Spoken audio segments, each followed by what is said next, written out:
Hi friends, welcome to my channel. Upcoming promo రివ్యూలో అయితే మనోహరి పార్దు ఇద్దరు కలిసి ప్రీ వెడ్డింగ్ షూట్ని చాలా సంతోషంగా ఆనందంగా జరుపుకుంటూ ఉంటారు. ఫోటోగ్రాఫర్ వాళ్ళకి స్టైల్స్ని గైడ్ చేస్తూ ఫోటోలకి పోజ్ ఇవ్వమని అంటూ ఉండేసరికి పార్దు మనోహరి ఇద్దరు కూడా చాలా స్టైలిష్గా క్లోజ్గా ఉండి ఫోటోలు దిగుతూ ఉంటారు. ఫోటో షూట్ ఫినిష్ అయిన తర్వాత మనోహరి తన రూమ్కి వచ్చేస్తుంది. మనోహరి వెనకాలే చంబా కూడా వచ్చి, మనోహరి ఫోటో షూట్ అంతా కూడా మంచి జరిగింది, కానీ చివరిలో నువ్వు ఒక ఫోటో దిగావు చూసావా, ఆ ఫోటో గురించి నువ్వేమైనా గమనించావా అని ఆ మనోహర్ని అడుగుతూ ఉండేసరికి అప్పుడు మనోహరి మాత్రం నువ్వేం గమనించావని చంబాని అడుగుతూ ఉంటుంది. అప్పుడు చంబా నీకుకి పార్దుకి మధ్యలో బాగి అంజుపాపని ఎందుకు నిలబెట్టి ఫోటో తీసిందంటావని చంబా మనోహర్ని అడుగుతూ ఉంటే అప్పుడు మనోహరి ఎందుకంటావు అని అంటూ ఉంటుంది.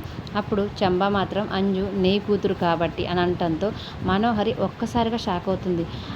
అంజు నా కూతురా అని మనోహరి షాక్ అవుతుంటే చంబా మాత్రం ఖచ్చితంగా, అందుకనే బాగి పార్దుకి నీకు మధ్యలో కావాలనే అంజు పాపని నిలబెట్టి మరీ ఫోటో తీసింది అని, తర్వాత ఇంతకుముందు కూడా రణవీర్ నీ కూతురే అనే అనుమానంతో అంజు పాపకి రక్త పరీక్షలు కూడా చేపించాడు, ఆ విషయం నీకు గుర్తుందా అని అంటూ ఉండేసరికి మనోహరి అంతకుముందు అంజు పాపని బ్లడ్ టెస్ట్ చేసిన విషయం, తనకు డెలివరీ పాప పుట్టిన సంగతి అన్నిటిని కూడా మనోహరి ఒక్కసారిగా కళ్ళ ముందుకు తెచ్చుకొని ఊహించుకుంటుంది.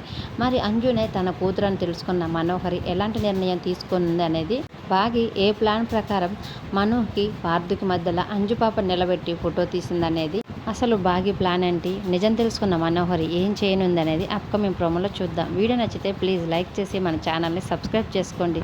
Thank you for watching.